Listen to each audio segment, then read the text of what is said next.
नमस्कार, मी विठ्ठल सोळंके. प्रयास मंथनाचा या सदराखाली दरवर्षी आपण आदरणीय हिंगोलीचे माजी न्यायाधीश तथा विधिज्ञ ॲडव्होकेट पद्माकर पुरी यांची मुलाखत घेत असतो.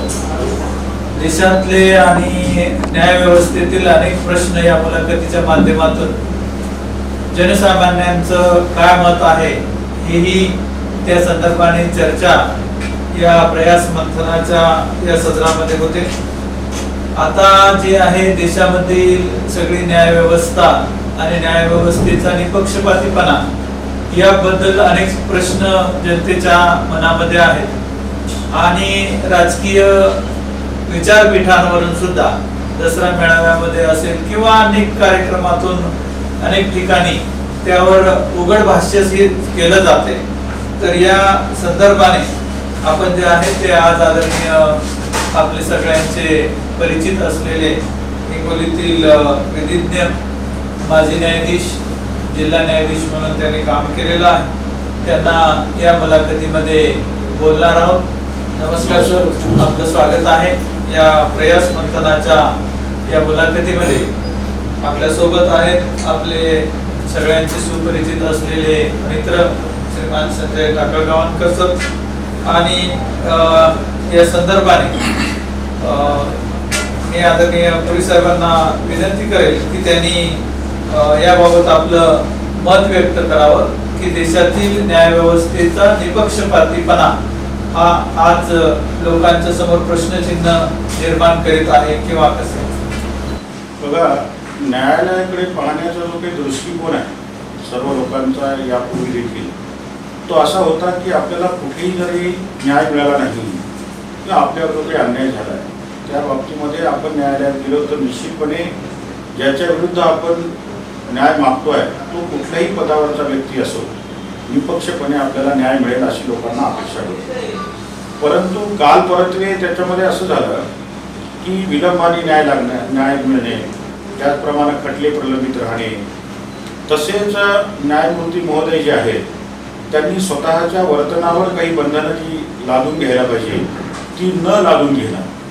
आता आपण पाहिलं की मुख्य न्यायमूर्ती जे आहेत आपल्या देशाचे त्यांनी पंतप्रधानासमवेत आरतीचा एक कार्यक्रम केला ज्याच्यामध्ये घरगुती आरती होती. ठीक आहे, त्यांचा तो धार्मिक प्रश्न त्याच्यावर आपण काही म्हणू शकत नाही, परंतु त्याला मोठ्या प्रमाणावर प्रसिद्धी देण्याची गरज नव्हती. जेव्हा की दोन म्हणजे घटनेच्या पदावर बसलेले जे लोक आहेत ते पंतप्रधान असतील किंवा मुख्य न्यायाधीश असतील हे सोबत येऊन जर आरती करत असतील आणि ते बाब खाजगी ठेवत असतील तर लोकांना त्याच्यानं काही घेणं देणं नाही लागलं. परंतु तुम्ही त्या गोष्टी जर समजा सार्वजनिक मीडियामध्ये जर आणत असाल तर निश्चितपणे लोकांवर त्याचा परिणाम होतो. कारण त्या न्यायमूर्तीकडं अनेक असे संवेदनशील खटले प्रलंबित आहेत आणि त्या संवेदनशील प्रलंबित खटल्यामध्ये लवकरात लवकर निर्णय देणं अपेक्षित आहे. जर असे निर्णय लवकरात लवकर होणार नसतील आणि ते खटले प्रलंबित त्यांच्याकडे राहणार असतील तर विलंबानं मिळणारा न्याय हा देखील अन्याय असतो. आणि साहजिकच मग अशा प्रकारे जेव्हा साठगाठ त्याला नाही म्हणता येणार परंतु अशा प्रकारे वर्तन जेव्हा न्यायमूर्ती महोदयाचं होतं आणि त्या खटल्यांचा निकाल लागत नाही त्यांच्या कार्यकालामध्ये शक्यतो तर निश्चितपणे ही न्यायव्यवस्था निपक्ष राहिली किंवा कसे या बाबतीमध्ये लोकांच्या मनामध्ये संभ्रम निर्माण होणं हे गरजेचं झालेलंच आहे. लोकांना संभ्रम निर्माण होतो आहे. तसंच आपण असं पाहतोय की कुठली तरी एखादी तपासी जी काही समजा संघटना आहे किंवा तपासी जी काही बाब आहे, ईडी ज्याला म्हणता येईल, CBI म्हणता येईल, पोलीस डिपार्टमेंट म्हणता येईल, ते काय करतात, एखाद्यावर खटला दाखल करतात आणि त्या खटल्याअंतर्गत एखाद्या माणसाला अटक करतात आणि वर्षानुगती त्याच्या विरुद्ध जे आहे ते दोषारोप दाखल करत नाही किंवा त्याला खटल्यामध्ये अनेक आरोपी आणतात आणि त्यांना जमानतही मिळत नाही. कालांतराने जेव्हा मग जमानत त्याला दिली जाते तेव्हा न्यायालय म्हणते की या माणसाविरुद्ध कुठल्याही प्रकारचा पुरावा पोलिसांनी किंवा त्या तपास यंत्रणेने दोषारोप पत्रामध्ये दिलेला नाही आणि तो माणूस तोपर्यंत 3-4 वर्ष जेलमध्ये राहतो.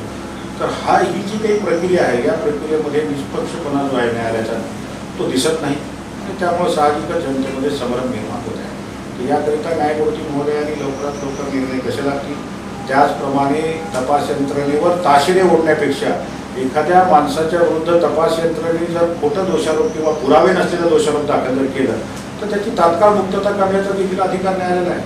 अशा प्रकारचं जे काही न्यायालयीन निर्णय जर झाले तर निश्चितपणे न्यायालयावरचा विश्वास जो आहे तो लोकांचा वाढणार आहे. सर, अलीकडे जे आहे म्हणजे याच्या अगोदरच्या आपल्या मुलाखतीमध्ये आपण फार अपेक्षेने विद्यमान जे सरन्यायाधीश जे आहे डी.वाय. चंद्रचूड यांच्याकडे अशीच म्हणजे घटनेचं संरक्षण कसं होईल आणि मूलभूत जे न्याय जे आहे हे सर्वसामान्याला कसा मिळेल या आशेने आपण त्यांच्याकडे पाहत होतो. परंतु त्यांचे अलीकडील काही जे वक्तव्य आहे की राम मंदिराच्या प्रश्नाच्या संदर्भात त्यांनी कॉमेंट्स केले की मी एका मंदिरात गेलो आणि देवानेच हा निर्णय दिला. त्याचबरोबर माझा जो कार्यकाळ जो आहे देश कशा पद्धतीने त्याचं मूल्यमापन करेल असे वक्तव्य. तर यावरून तुम्हाला काय वाटते की जे अगोदरचे जे सरन्यायाधीश होते मुंबई साहेब त्यांच्याच पाऊल डी.वाय. चंद्रचूडांचं आहे का याविषयी तुमचं काय? बघा कसं आहे की मी यापूर्वी म्हणल्याप्रमाणे की जो व्यक्ती घटनेच्या सर्वोच्च पदावर बसलेला आहे त्या व्यक्तींनी आपलं जे काही वक्तव्य आहे ते अगदी बोलून मापून बोलायला पाहिजे.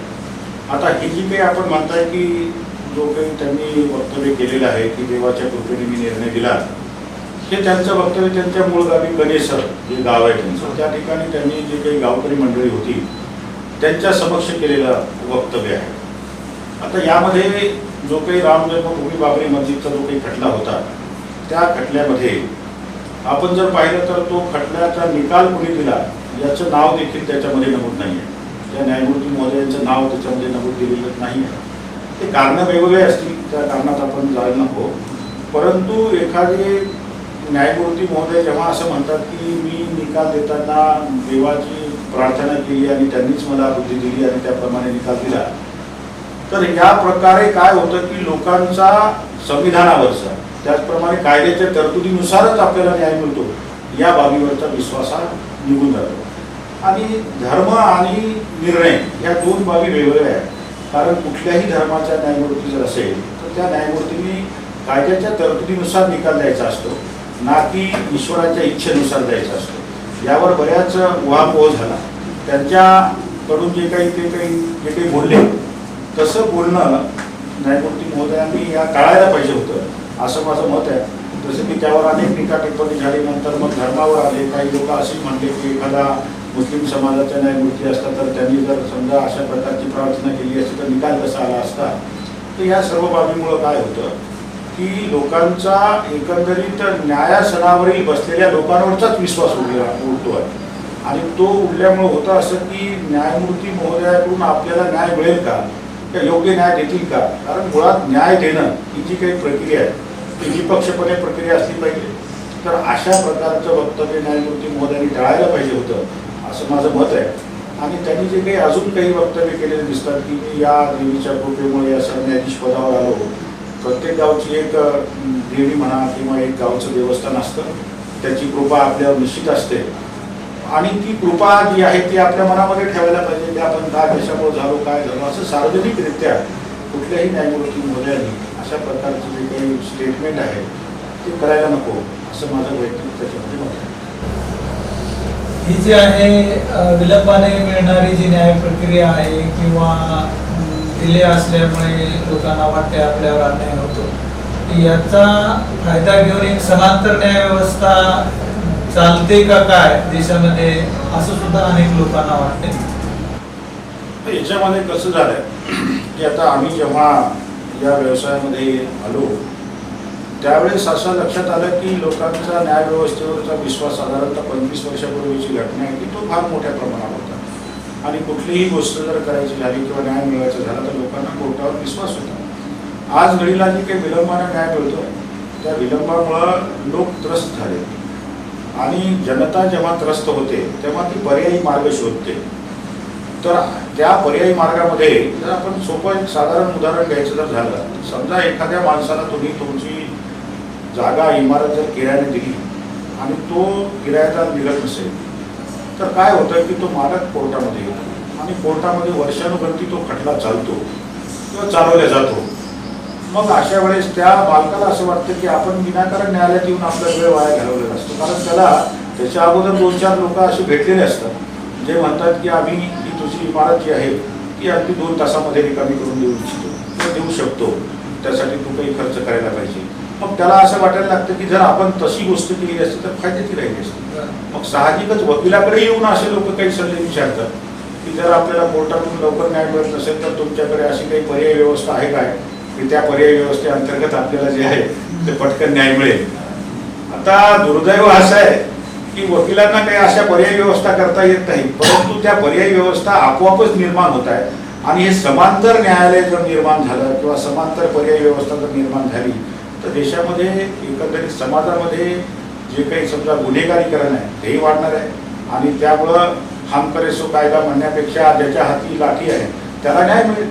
आणि अशा प्रकारचं जे काही समजा समांतर न्याय व्यवस्था जी आहे ती समाजालाही घातक आहे, देशालाही घातक आहे आणि एकंदरीतरित्या समाजाचं गुन्हेगारीकरण करणारी आहे. त्यामुळे समांतर न्याय व्यवस्था निर्माण होऊ नये, समांतर बाबी काही निर्माण होत आहेत त्या बाबी देखील टाळल्या गेल्या पाहिजे. आणि त्यासाठी एकच मुद्दा आहे की न्यायामध्ये विलंब झाला नाही पाहिजे. आणि विलंब जर नाही झाला तर निश्चितपणे ह्या समांतर न्याय व्यवस्थेचे लोक जे आहेत किंवा जे समांतर न्याय व्यवस्था म्हणण्यापेक्षा समांतर त्यांनी जे काही समजा प्रक्रिया निर्माण केली आहे ती त्यांची दुकानं निश्चित बंद होतं. सर आणखीन एक दुसरा एक प्रश्न आहे तो म्हणजे फार गंभीर आहे. काही प्रकरणामध्ये कोर्ट जे आहे जामीन ताबडतोब देते आणि काही प्रकरणामध्ये तिची सुनावणी म्हणजे तुम्हाला थोडक्यात सांगायचं एक राम रहीम नावाचा एक संप्रदायाचा किंवा काही एक प्रमुख होता आणि त्याला गेल्या 1-2-3 वर्षामध्ये कमीत कमी 7 किंवा 8 वेळेस निवडणुकीच्या अनुषंगाने त्याला जामीन मिळाला. परंतु आणखीन एक दुसरा असा एक व्यक्ती आहे उमर खालिद म्हणून जो कार्यक्रम त्याला 4 वर्षापासून जामीन मिळालेला नाही. तर याविषयी जो जामिनाचा जो अधिकार आहे ॲक्च्युली सुप्रीम कोर्टाने पण सांगितलेलं आहे की जामीन हे द्यायलाच पाहिजे. तर असे ज्यावेळेस प्रकार होतात त्यामुळं समाजामध्ये त्याचे काय परिणाम होतात याबद्दल आपण भाष्य करू. बघा कसं आहे की न्यायालयासमोर सर्व समान आहे. न्याय हा सर्वांना समान पद्धतीने दिला पाहिजे, इरिस्पेक्टिव्ह ऑफ म्हणजे त्या माणसाचं काय पद आहे हे न पाहता. आपण म्हणता त्याच्यामध्ये थोडंसं तथ्यांश जरूर आहे की काही लोकांचे ज्या काही केसेस आहेत त्या लवकर सुनावली येतात, केस लवकर सुटतात, जमानत लवकर होत नाही आणि काही लोकांना न्याय विलंबाने मिळतो. या बाबतीमध्ये ज्या काही बाबी अडचणीच्या ठरतात त्या ह्या आहेत की काही प्रकरणामध्ये जे पोलीस यंत्रणा आहे किंवा तपास यंत्रणा आहे ते त्यांचा जबाब वेळेत दाखल न करणे, त्यानंतर त्यांचे जे विधिज्ञ आहेत ते गैरहजर राहणे, कधी अर्जदाराचा विधिज्ञ गैरहजर राहणे असे प्रकार घडतात. परंतु या सर्वांवर नियंत्रण ठेवण्याचा अधिकार न्यायालयाला जरूर आहे. एक अशी टाईम लिमिट ठरवून द्यायला पाहिजे की जमानतीचा अर्ज हा 15 दिवसामध्ये फार तर फार महिन्यामध्ये अजून फार तर फार 6 महिन्याच्या आत निकाली निघाला पाहिजे. कारण ते एकंदरीत न्यायालयामध्ये जे प्रलंबित खटले आहेत त्या प्रलंबित खटल्याचा विचार करता न्यायासनावर बसलेल्या व्यक्तींवर दबाव आहे किंवा कामाची त्यांच्यावर खूप जास्त बोजा आहे. या सर्व बाबतीमध्ये जर आपण अशा प्रकारची प्रक्रिया अवलंबली की यामध्ये या जमानतीचा अर्ज जो आहे तो 8 दिवसामध्ये 10 दिवसामध्ये फार तर फार महिन्यामध्ये निकाल निघावा तर निश्चितपणे तसं होईल. आणि सुप्रीम कोर्टाने म्हणल्याप्रमाणे सर्वोच्च न्यायालयाने अनेक खटल्यामध्ये म्हणलेलं आहे की जो काही जमानत आहे ती जी काय बेल इज अ रूल आणि jail is exception during trial अशा प्रकारे जे म्हणलेलं आहे ते योग्य आहे. आता असंही माझ्या लक्षात आलं आहे की जमानतीकरिता फार सुप्रीम कोर्टापर्यंत जायची गरज पडते आहे. ही बाब देखील चुकीची आहे. अनेकदा असे काही खटले असतात की ज्याच्यामध्ये जमानत ही कनिष्ठ न्यायालय देखील देऊ शकतात, उच्च न्यायालय देखील देऊ शकतात. परंतु प्रत्येकाला असं वाटतं की ही बाब जी आहे ती आपल्या अंगावर नको म्हणून जमानती ज्या आहेत त्या दिल्या जात नाहीत अनेक खटल्यांमध्ये. या बाबतीमध्ये सर्वोच्च न्यायालयाच्या न्यायमूर्तींनी मतही व्यक्त केलेलं आहे की जे खटले खालच्या कोर्टामध्ये चालतात त्या खटल्यामध्ये खालीच जमानत व्हायला पाहिजे कनिष्ठ न्यायालयामध्ये. अशा प्रकारचे जमानतीचे अर्ज आमच्याकडे येतात आणि त्या जमानत अर्जावर आम्हाला निर्णय द्यावा लागतो. परंतु हे जे काही ते सांगितलेलं आहे याच्याकडे कनिष्ठ न्यायालयातले न्यायमूर्तीमध्ये फारच लक्ष ठेवत नाही. अर्थात हे त्यांना डायरेक्शन जरी नसेल एक सूचना असते की तुम्हाला हे करता येऊ शकतं आणि तुम्ही ते केलं पाहिजे. पण तसं करत नाहीत. आणि आपला जो काही प्रश्न आहे की तो राम रहीम नावाच्या व्यक्तीला जी वारंवार निवडणुकी डोळ्यासमोर ठेवून जमानत मिळते, तर या बाबतीमध्ये देखील निश्चितपणे पॅराल त्याला मिळतो की तो त्याला म्हणजे सजा झालेली आहे, त्याला पॅराल दिला जातो. या बाबतीमध्ये देखील निश्चितपणे या गांभीर्याने पाहण्याची गरज आहे. कारण असंख्य विचाराधीन कैदी म्हणा किंवा असंख्य सजा कैदी म्हणा असे आहेत की त्यांना पॅराल वारंवार मिळत नाही. परंतु यामध्ये राजकीय बाबीचा हस्तक्षेप जो आहे तो दिसतोय. असा हस्तक्षेप दिसला तर निश्चितपणे न्यायालयावर ताशेरे येणारे आणि न्यायालयाकडे पाहण्याचा दृष्टिकोन बदलतो. म्हणून समान न्याय जो आहे म्हणजे न्यायाचा जो हक्क आहे तो समान न्याय त्याच्यामध्ये निश्चितपणे दिला गेला पाहिजे आणि सर्वांना समान केली न्यायाचं जे काही फलित आहे ते मिळालं पाहिजे. जनरली सुप्रीम कोर्ट जे आहे ते खालच्या न्यायालयाला निर्देश देते किंवा सूचना देते, परंतु त्यांच्याकडे जे प्रलंबित केसेस आहेत जसे की शिवसेनेचा प्रश्न आहे किंवा अरविंद केजरीवालच्या जमानतीचा प्रश्न आहे, तर ह्या बाबी सर्वोच्च न्यायालयात सुद्धा अद्याप पेंडिंग आहे. तर या संदर्भात कसं बघताय? काय झालंय की आता उच्च न्यायालयामध्ये सर्वोच्च न्यायालयामध्ये जे काही प्रकरणं प्रलंबित राहतात त्या प्रलंबित प्रकरणाचा निपटारा करायचा जर असेल तर त्या प्रकरणामध्ये ती प्रकरण तयार होणं गरजेचं आहे. कारण कुठली केस जेव्हा न्यायमूर्ती महोदयासमोर येते तर त्याच्यामध्ये रेडी फॉर हिअरिंग असा एक प्रकार असतो की ही रेडी आहे का हिअरिंगसाठी. आता आपण असं म्हटल्याप्रमाणे की केजरीवालांना जे काही सर्वोच्च न्यायालयाने जामीन दिले आहे आणि त्यांच्या अंतर्गत जे काही खटले दाखल झाले इतरांनाही जामीन दिला आहे, परंतु त्या लोकांना जामीन मिळवण्याकरिता 2-2 वर्ष 48 वर्ष काही लोकांना 6 महिने 8 महिने जेलमध्ये राहायचं काम पडलं. आता ह्या ज्या काही तपासी यंत्रणा आहेत, आता मुख्यत्वे न्यायालयासमोर केस कधी येते जेव्हा तपासी यंत्रणा एखाद्या इस्माला अटक करताना त्यानंतर या तपासी यंत्रणेवर न्यायालयाचं नियंत्रण नसत नाही. तपासी यंत्रणेवर जे नियंत्रण असतं ते प्रशासनाचं असतं आणि या तपासी यंत्रणा काय करतात की या जे काही लोक आहेत त्यांना त्या प्रशासनाच्या निर्देशना अटक करतात आणि जोपर्यंत त्या प्रशासनाची इच्छा आहे तोपर्यंत त्यांना बंदिस्त कसं ठेवता येईल या बाबतीकडे लक्ष दिले जातं. तरी पण या बाबतीमध्ये आपण जर पाहिलं तर मध्यंतरी जी लोकसभेची निवडणूक आली होती त्या लोकसभेच्या निवडणुकीमध्ये दिल्लीचे मुख्यमंत्री जे केजरीवालजी आहेत त्यांना सर्वोच्च न्यायालयाने तात्पुरता का होत नाही जामीन दिला होता. आणि हे जामीन देण्याचं कारण तेच होतं की ते दिल्लीचे मुख्यमंत्री आहेत, येणारी निवडणूक आहे आणि त्यामुळे ते काही पळून जाणारी व्यक्ती नाही, त्याच्यामुळे त्यांना तात्पुरता दिलासा दिला. पण त्यानंतर परत त्यांना जेलमध्ये जायचं काम पडलं आणि त्याच्यानंतर पुन्हा न्यायालयाने त्यांना दिलासा दिला. तर ह्या सर्व बाबी ज्या आहेत या सर्व बाबीवर लक्ष ठेवून जर आपण पाहिलं तर असं लक्षात येतं की विरोधी काम करणारे म्हणजे सत्याचं जे सरकार आहे त्यांच्या विरोधी काम करणाऱ्या लोकांवरच केसेस दाखल होतात, तेच जेलमध्ये जातात. म्हणजे याचा अर्थ सत्ताधारी भ्रष्ट नाहीत काय, तर याचं उत्तर द्यायला कोणी तयार नाही. आणि याचं उत्तर सत्ताधाऱ्यांनीच द्यायला पाहिजे की आमच्यामध्ये काही भ्रष्टाचारी आहेत त्यांनाही जेल झाली पाहिजे, त्यांनाही अटक झाली पाहिजे, त्यांच्याही जामिनासाठी 2-2 वर्षाचा कालावधी लागला पाहिजे. असं काही होताना दिसत नाही. आणि त्यामुळे ही जनता सुज्ञ आहे, जनता ही सर्व मूकपणे पाहते आणि मूकपणे पाहून निश्चितपणे आपलं जे काही मत आहे ते मतदानाद्वारे किंवा आधी कुठल्या कृत्याद्वारे ते व्यक्त करते.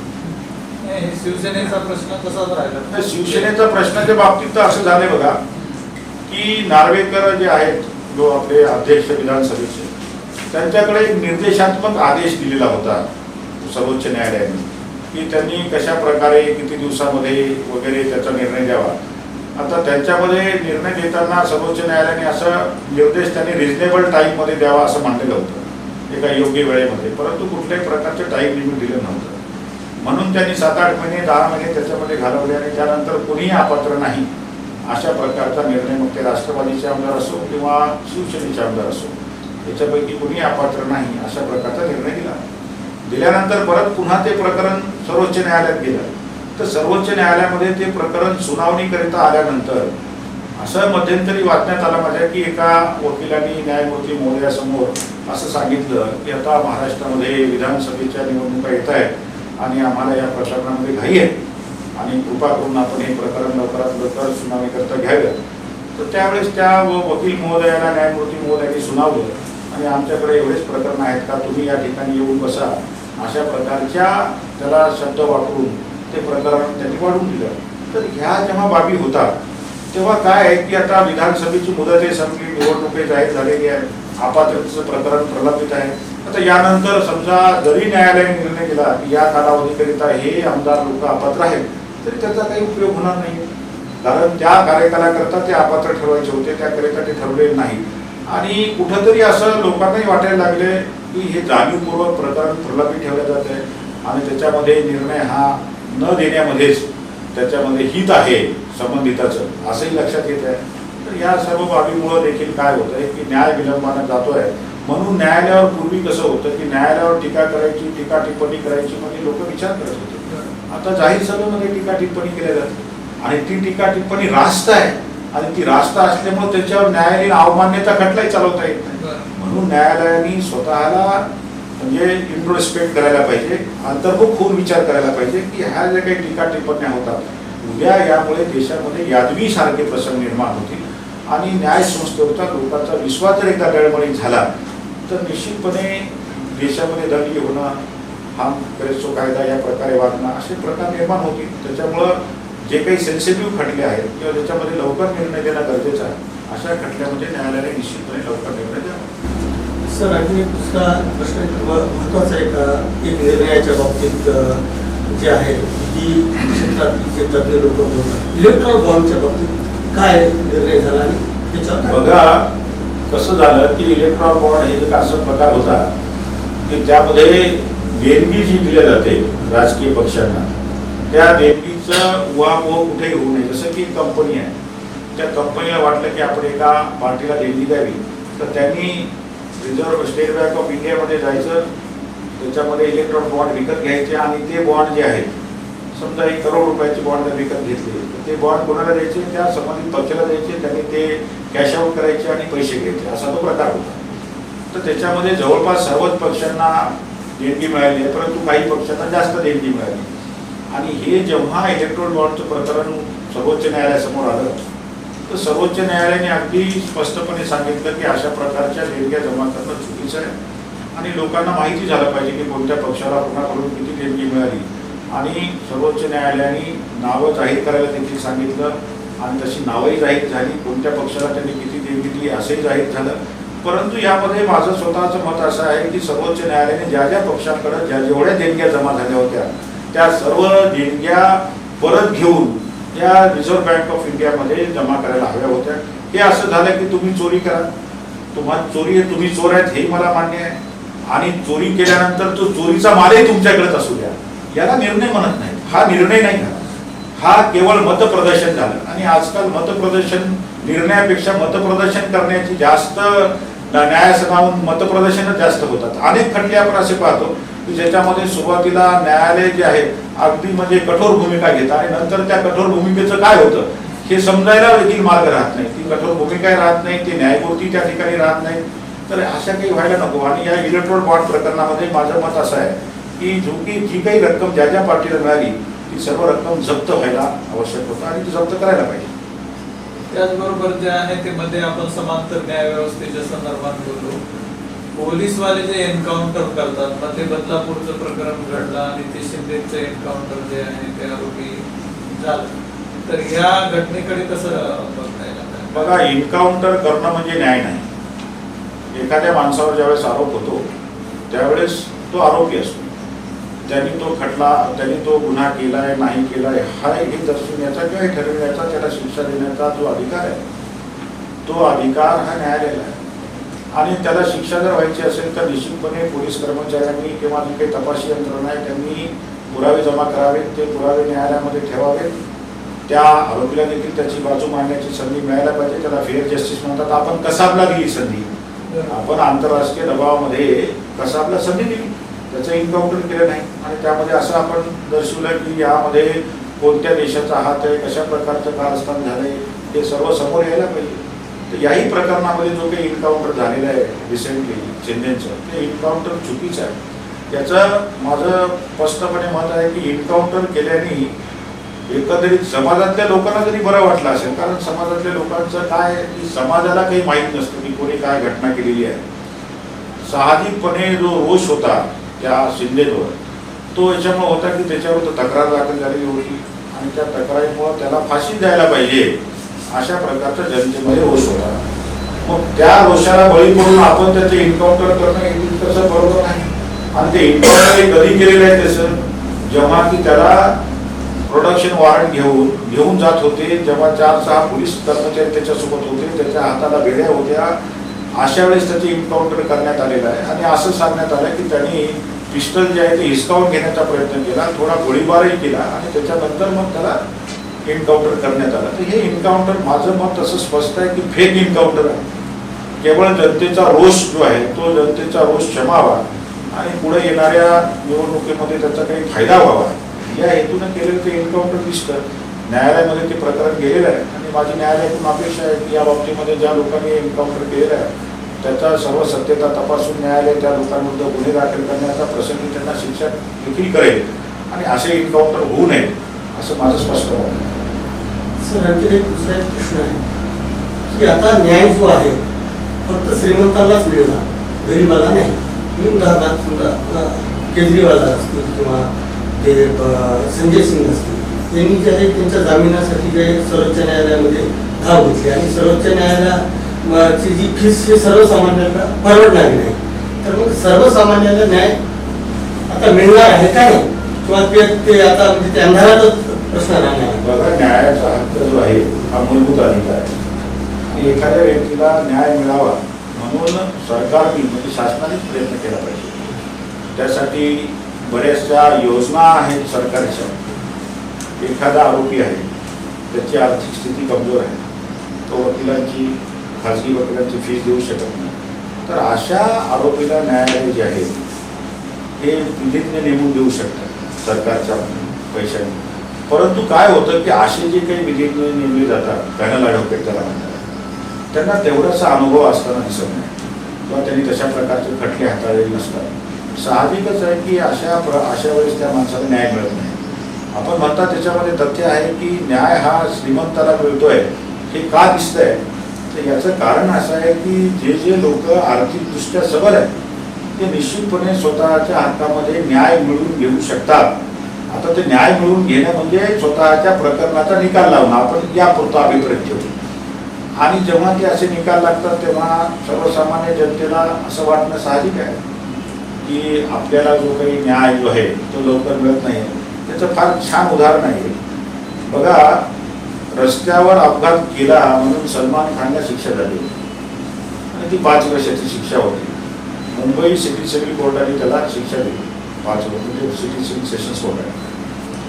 आणि नियम असा आहे की ज्या माणसाला 3 वर्षापेक्षा अधिक मोठी शिक्षा होते त्याला त्या कनिष्ठ न्यायालयात जमानत मिळत नाही, त्याला वरिष्ठ न्यायालयामध्ये जाऊन जमानत द्यावी लागते. सेशन्स कोर्टामध्ये ही केस चालली होती. सेशन्स कोर्टाने त्याला शिक्षा दिली आणि असं अभिप्रेत असतं सर्वांना की आता हा जेलमध्ये जाणार, त्याच्यानंतर उच्च न्यायालयात अपील करणार आणि उच्च न्यायालयात अपील केल्यानंतर जे आहे की त्याला जमानतीवर सुटका होणार त्याची. परंतु त्या प्रकरणात तसं झालं. त्या प्रकरणामध्ये सकाळी 12:30 वाजता 1च्या सुमारास न्यायालयाने त्याला कनिष्ठ न्यायालयाने शिक्षा सुनावली. लगेच त्याच्या विधिज्ञामार्फत त्यांनी उच्च न्यायालयामध्ये अपील केलं आणि संध्याकाळपर्यंत त्याची शिक्षा जी आहे त्याला अंतरिम जमानतीवर सोडण्याचा देखील आदेश झाला. जेव्हा असे प्रकार घडतात न्यायालयामध्ये तेव्हा सर्वसामान्य जनतेला असं वाटणं साहजिक आहे की जो आर्थिकदृष्ट्या सबल आहे त्याचाच न्याय राहिलेला आहे आणि आर्थिकदृष्ट्या सबल नसलेल्या माणसाचा न्याय राहिलेला नाही. यासाठी सरकारनेच प्रयत्न करायला पाहिजे, चांगल्या विधिज्ञाची फौज निर्माण करायला पाहिजे आणि न्यायालयामध्ये जो कोर्ट फीस आहे त्याच्यानंतर अजून काही जो खर्च आहे तो खर्च कसा कमी करता येईल किंवा तो खर्च शासनाने कसा भरता येईल या दृष्टीने जर पाहिलं तर निश्चितपणे लोकांना न्याय जो आहे तो त्याचा हक्क असल्यासारखा मिळेल आणि त्यांना आर्थिकदृष्ट्या जरी आपण दुर्बल असतो तरी आपल्याला न्याय मिळेल याची त्यांना खात्री होईल. सर, जसं शिक्षणाच्या बाबतीत मूलभूत म्हणजे शिक्षणाचा मूलभूत हक्काचा कायदा पाळला, मग तशाच पद्धतीने कायद्याच्या बाबतीत म्हणजे कायद्यानुसार प्रत्येकाला न्याय मिळाला पाहिजे. तर या बाबतीत सरकारने काय धोरण? कसं आहे की न्यायाचा हक्क हा घटनादत्त अधिकार आहे. त्याचा फंडामेंटल जसं शिक्षणाचा अधिकार घटनादत्त आहे त्या बाबतीमध्ये काय काय केलेलं आहे त्याच्यामध्ये न्यायाचा अधिकार देखील जो आहे तो घटनादत्त अधिकार आहे. मग न्याय मिळाला पाहिजे याकरिता काय करायला पाहिजे की सरकारने या बाबतीमध्ये वेगवेगळे प्रयोजन केलेले आहेत. ज्यावेळेस की तुमच्यामध्ये एखादा खटला दाखल होतो तर त्या खटल्याअंतर्गत तुम्हाला नोटीस येते. त्या नोटीसमध्ये नमूद असतं की आपणास गरज असल्यास आपणाकरिता खाजगी वकिलाच्या ऐवजी सरकारी वकिलाची नेमणूक करून घेता येईल. त्याच्यानंतर आता आर्बिट्रेशन आहे, त्याच्यानंतर आपसी तडजोडीने प्रकरणं मिळतात का, लोक न्यायालय आहे. त्याचप्रमाणे लिगल सर्व्हिसेस अथॉरिटीचा ॲक्ट सरकारने तयार केलेला आहे की प्रत्येक जिल्ह्यामध्ये म्हणजे उच्च न्यायालयामध्ये असो, सर्वोच्च न्यायालयामध्ये असो, तालुका ठिकाणी असो किंवा जिल्हा ठिकाणी असो, एक लिगल सर्व्हिसेस अथॉरिटीज निर्माण केलेली आहे. त्यामध्ये न्यायापासून कोणीही वंचित राहू नये या दृष्टीनं सरकार प्रयत्न करत आहे.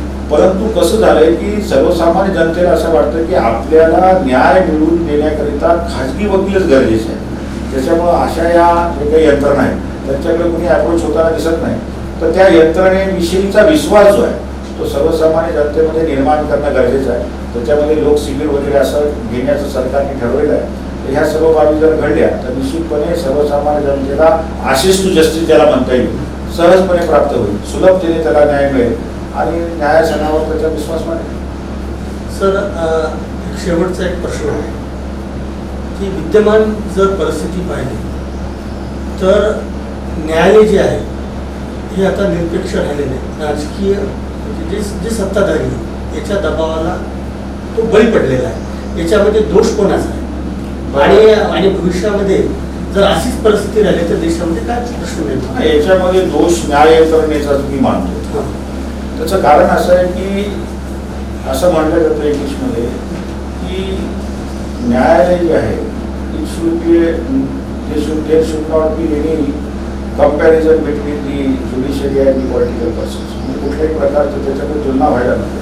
आणि पॉलिटिकल पर्सन्स जे आहेत न्यायालय ज्याला प्रशासन ज्याला त्याच्याशी न्यायालयाच्या कुठल्याही माणसाने संबंध ठेवला नाही पाहिजे. त्या स्वतःचं वर्तन जे आहे ते अतिशय पवित्र कसं राहील आणि निष्पक्ष कसं राहील, फेअर कसं राहील हे पाहूनच करायला पाहिजे. आणि यासाठी सर्वार्थानं न्यायालय हे प्रशासनाच्या दबावात नाही किंवा राजकीय व्यक्तींच्या दबावात नाही हे दर्शवण्याकरिता जे काही कच्चे खटले असतील त्याचे किंवा त्या संबंधीचे कच्चे खटले असतील त्याचा योग्य कायद्यानुसार तातडीनं जर निर्णय दिला तर निश्चितपणे लोकांना असं वाटणार नाही की न्यायालय जे आहे की राजकीय दबावामध्ये किंवा राजकीय दबावाअंतर्गत ते निर्णय देतात किंवा राजकीय दबावाअंतर्गत ते खटले प्रलंबित ठेवतात.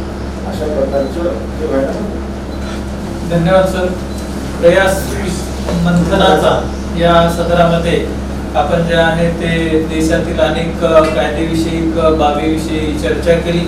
त्याचबरोबर जनसामान्याचं कायद्याच्या या व्यवस्थेकडे बघण्याचा काही दृष्टिकोन आहे आणि तो सार्थ ठरावा यासाठी न्यायपालिकेने कशी भूमिका घ्यावी याबाबत या सदराखाली मंथन केलं. त्याबद्दल आम्ही आपले आभार.